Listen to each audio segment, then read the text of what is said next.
নমস্কার বন্ধুরা। প্রাচীন ভারতীয় পৌরাণিক কাহিনীতে মহাকাব্য মহাভারতের মধ্যে এমন একটি চরিত্র অস্তিত্ব ছিল যার জীবন ছিল পরীক্ষা, ক্লেশ এবং অটল বীরত্বপূর্ণ। একটু তপস্বী, তার নাম ছিল কর্ণ। কুম্ভ, কুন্তি ও সূর্য দেবতার পুত্র। রাজকীয়তা জন্মগ্রহণ করা সত্ত্বেও ও ভাগ্য কর্ণকে কষ্ট ও অবিচারের ভরা একটি হাত মোকাবেলা করেছিল। কর্ণের যাত্রা শুরু হয়েছিল বিসর্জন দিয়ে, কারণ সামাজিক বিচারের ভয়ে তাকে তার মা কুন্তির একটি নদীতে ভাসিয়ে রেখেছিলেন।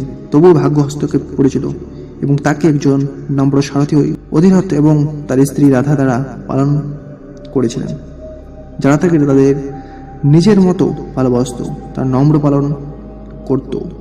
কর্ণ যুদ্ধ এবং ধনুবিদ্যায় অসাধারণ দক্ষতা অধিকারী ছিলেন। তাকে রাধেয় উপাধি অর্জন। সারা জীবন কর্ণ তার নিজ জন্মের কারণে বৈষম্য এবং উপসংহারের সম্মুখীন হন। তবুও তিনি মর্যাদা এবং করুণার সাথে সবকিছু সহ্য করেছিলেন। তিনি নিশ্চুপ দৃঢ় সংকল্প এবং অতুলনীয় দক্ষতার মাধ্যমে প্রসিদ্ধ লাভ করেন।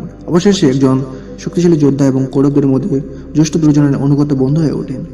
কুরুক্ষেত্রের মহান যুদ্ধ যখন দিগন্ত অনুভূত হয়েছিল, তখন কর্ণ নিজেকে তার বন্ধুর প্রতি অনুগত এবং তার সহজাত ধার্মিকতার মধ্যে ছেড়ে ফেলেছিলেন। পাণ্ডবদের তার ভাই বলে জানা সত্ত্বেও কর্ণ তার কৃতজ্ঞতা এবং অনুগত্য দ্বারা আবদ্ধ দুজনের সাথে যুদ্ধ করতে বেছে নিয়েছে।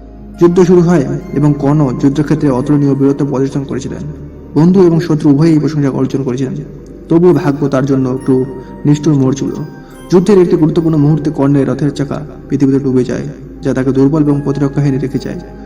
সুযোগটি কাজের আগে অর্জুন, তার সৎ ভাই এবং সর্বশ্রেষ্ঠ প্রতিদ্বন্দ্বী, তার তীর ছুড়লেন, শেষ পর্যন্ত কর্ণকে ধ্বংস করলেন। কর্ণ যখন যুদ্ধক্ষেত্রে শুয়েছিলেন, তখন তার জীবন চলে যাচ্ছে। তিনি আকাশের দিকে তাকিয়ে একটি মর্মস্পর্শী প্রশ্ন উচ্চারণ করলেন, হে প্রভু, আমার দোষ কি? তখনই ঐশ্বরিক সারথী ভগবান কৃষ্ণ তার সামনে উপস্থিত হয়েছিলেন, সেই সত্যকে উন্মোচন করতে প্রস্তুত যা কর্ণ তার সারা জীবন এগিয়ে গিয়েছিল। তার চোখে করুণার সাথে কৃষ্ণ কর্ণের কাছে সত্য প্রকাশ করেছিলেন। তার জন্ম উত্তরাধিকারের গোপনীয়তা প্রকাশ করেছিলেন। তিনি প্রকাশ করেছিলেন যে কর্ণ নিশ্চয়ই একজন সারথী পুত্র ছিলেন না, প্রকৃতপক্ষে পুষ্টির জ্যেষ্ঠ পুত্র দৈব বংশে জন্মগ্রহণ করেছিলেন। কৃষ্ণ ব্যাখ্যা করেছেন যে কর্ণের জীবন তার গুণাবলী এবং ধার্মিকতা পরীক্ষা ছিল এবং তিনি অন্যায়ের সম্মুখীন হওয়া সত্ত্বেও তিনি সর্বদা তার নেতৃত্বে অবিচল ছিলেন। কর্ণ যখন শেষ নিঃশ্বাস ত্যাগ করলেন, তখন তার উপর সচেতন অনুভূতি ভেসে গেল, কারণ তিনি অবশেষে তার পরীক্ষা এবং কষ্টের পেছনে উদ্দেশ্য বুঝতে পেরেছিলেন।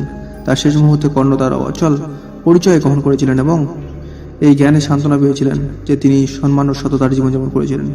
কর্ণের গল্পটি প্রতিফলিত তার মুখে স্থিতিস্থাপকতা এবং সততা এবং অটল সংকল্পের শক্তি একটি চিরন্তন অনুসরণ হিসেবে কাজ করেছিল।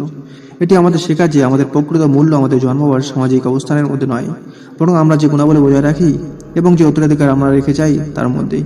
কারণ কর্ণের মতো আমরা যেন সাহস এবং করুণার সাথে জীবনে চ্যালেঞ্জ মোকাবিলা করার শক্তি খুঁজে পেতে পারি। এটা জেনে যে আমাদের কর্মগুলি আমাদের ভাগ্যকে রূপ দেয় এবং অনন্তকালের জন্য আমাদের উত্তরাধিকারকে সংযোজিত করেছে। তো বন্ধুরা, এরকম আকর্ষণীয় ভিডিও পেতে চ্যানেল সাবস্ক্রাইব করে পাশে থাকুন। জয় হিন্দ, বন্দে মাতরম, ভারত মাতা কি জয়।